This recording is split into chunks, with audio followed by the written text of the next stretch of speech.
The screech of police sirens split the peaceful Saturday afternoon as three patrol cars converged on Miguel Estrada's front lawn. Neighbors peeked through blinds and emerged onto porches to witness the commotion. At the center of it all stood Pamela Whitfield, clipboard in hand, designer sunglasses perched on her nose, and a triumphant smile stretching across her face. "That's him, officers." Pamela pointed a manicured finger at Miguel, who had frozen mid-motion, garden hose in hand. "He's been repeatedly violating our HOA regulations, and now he's trespassing on HOA property with that unauthorized landscaping." Miguel's confusion was evident as the officers approached. "Ma'am, are you certain about the property boundaries?" one officer asked, already looking skeptical. "I am the president of the Sunny Pines Homeowners Association," Pamela declared, her voice carrying across the cul-de-sac where she ensured everyone could hear. "I know every inch of this development. His hydrangeas have crossed 6 inches over the property line, and that fountain is explicitly forbidden by our bylaws." What Pamela didn't realize, what she couldn't possibly have known in her self-righteous crusade, was that Miguel's house sat precisely 10 feet beyond the HOA boundary. A fact the officers would soon discover. Pamela Whitfield hadn't always been HOA Karen. 3 years ago, she'd been simply Pam, a middle school administrator who'd moved to Sunny Pines after her divorce. The community had seemed perfect. Immaculate lawns, coordinated mailboxes, and the promise of order she desperately needed after her life had fallen apart. When vandals had spray-painted the community entrance sign her first month there, Pamela had volunteered to help clean it. When disputes arose about holiday decorations, she'd offered to mediate. Her organizational skills had impressed the aging HOA board, and within a year, it practically begged her to take over as president. Power, as it tends to do, changed her. What began as a desire for community harmony transformed into an obsession with control. She'd started small, sending friendly reminders about garbage placement and lawn maintenance schedules. But soon, the reminders became warnings.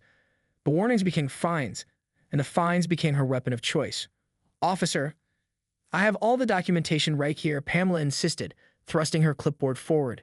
Section 8, paragraph 3 clearly states, "Ma'am," the officer interrupted, "we've confirmed with city records that Mr. Estrada's property is not within the Sunny Pines HOA boundaries." The triumphant smile faltered on Pamela's face. "That's impossible. I have the maps right here." The officer shook his head.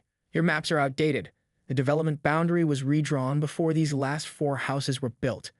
Around them, neighbors had gathered, maintaining a respectful distance but close enough to hear every word. Whispers rippled through the small crowd. Pamela felt heat rising to her cheeks. "There must be some mistake," she insisted, flipping frantically through her paperwork. Miguel, who had remained silent throughout the exchange, finally spoke. "I tried to tell you this last week, Ms. Whitfield, and the week before, and when you left that notice on my door about my basketball hoop." Pamela's world began to tilt sideways. She built her new identity around this role, around being the protector of property values and neighborhood aesthetics. If Miguel wasn't under her jurisdiction, how many others would? Miguel asked, carefully placing his garden hose on the ground. "How many other houses aren't in the HOA?" Pamela's voice had lost its authoritative edge. For the first time in years, uncertainty crept in. The officer, checking his tablet, answered instead. "According to these records, the entire west cul-de-sac, 7 properties in total, falls outside the Sunny Pines HOA boundary. 7 properties, 7 houses she'd been policing without authority. 7 homeowners she harassed with notices, fines, and now police involvement."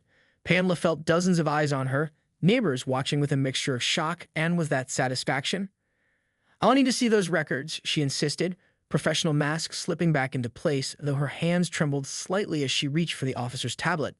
"Ma'am, we're going to have to ask you to leave Mr. Estrada's property," another officer said firmly, "and I strongly advise against any further confrontations. False reporting is a serious offense." The implication hung in the air. Next time, she might be the one facing consequences. Pamela straightened her shoulders, tucked her clipboard under her arm, and walked stiffly back to her house 3 doors down, the weight of whispers and stares heavy on her back. Inside her immaculate living room, beige furniture arranged at perfect right angles, family photos in matching frames, Pamela collapsed onto her sofa. 3 years of meticulous record-keeping, of building her reputation and position, threatened to unravel because of one boundary technicality. Her phone buzzed. Then again, and again. The HOA board group chat was exploding with questions.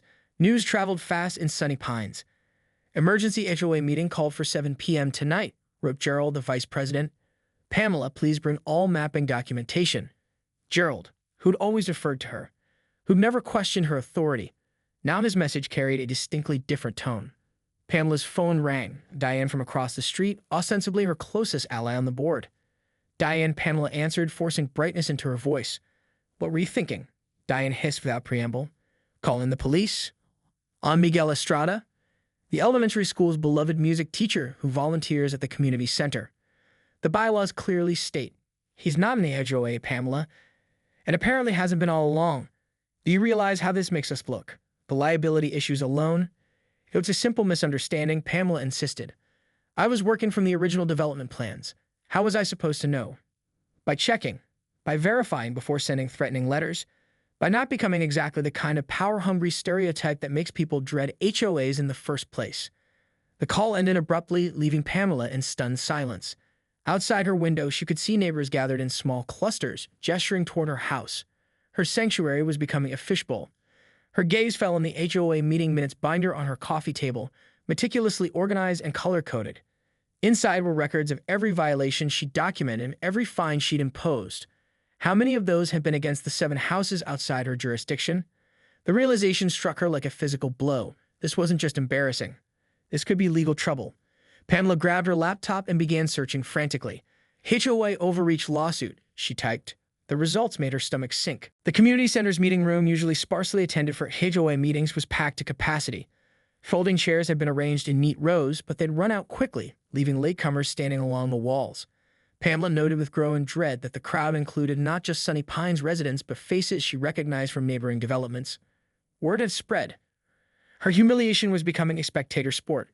At the front table, the other 4 board members sat with conspicuous space between their chairs and hers. Gerald cleared his throat and called the meeting to order, pointedly not asking Pamela if she was ready to begin, a departure from 3 years of protocol. As you're all aware, Gerald began, an incident occurred today that has raised serious questions about our HOA boundaries and enforcement practices. Pamela opened her binder, ready to defend herself with documentation, but Gerald continued without acknowledging her. We've confirmed with county records that 7 properties, including Mr. Estrada's, are indeed outside our HOA jurisdiction. On behalf of the board, I want to extend our sincere apologies to these homeowners for any inconvenience or distress caused by our erroneous enforcement actions. His words hit Pamela like body blows. Our erroneous actions. Our apologies. The board was distancing itself from her, making this her failure alone. I'd like to explain, Pamela began, but Gerald raised a hand. We've prepared a full review of all enforcement actions taken against these properties over the past 3 years. All fines collected will be returned with interest. All violation notices are hereby rescinded. A murmur of approval rippled through the crowd. Pamela spotted Miguel in the 3rd row, arms crossed, expression unreadable. Furthermore, Gerald continued, the board has unanimously voted to implement new verification procedures for all future enforcement actions, including secondary review of property boundaries and violation documentation. Unanimously, it met without her. Now, regarding the leadership of our association moving forward. Excuse me, Pamela interrupted, finding her voice at last. As president, I should be leading this discussion about procedural changes. A heavy silence fell. Gerald exchanged glances with the other board members. Pamela, he said carefully, in light of today's events and the potential legal exposure created by your actions, the board has voted to invoke Article 4 of our charter, which allows for emergency removal of an officer whose actions have placed the association at risk. The blood drained from Pamela's face. You can't do that without a 2/3 majority vote, Gerald finished, which was obtained during our emergency session prior to this meeting. The room swam before her eyes.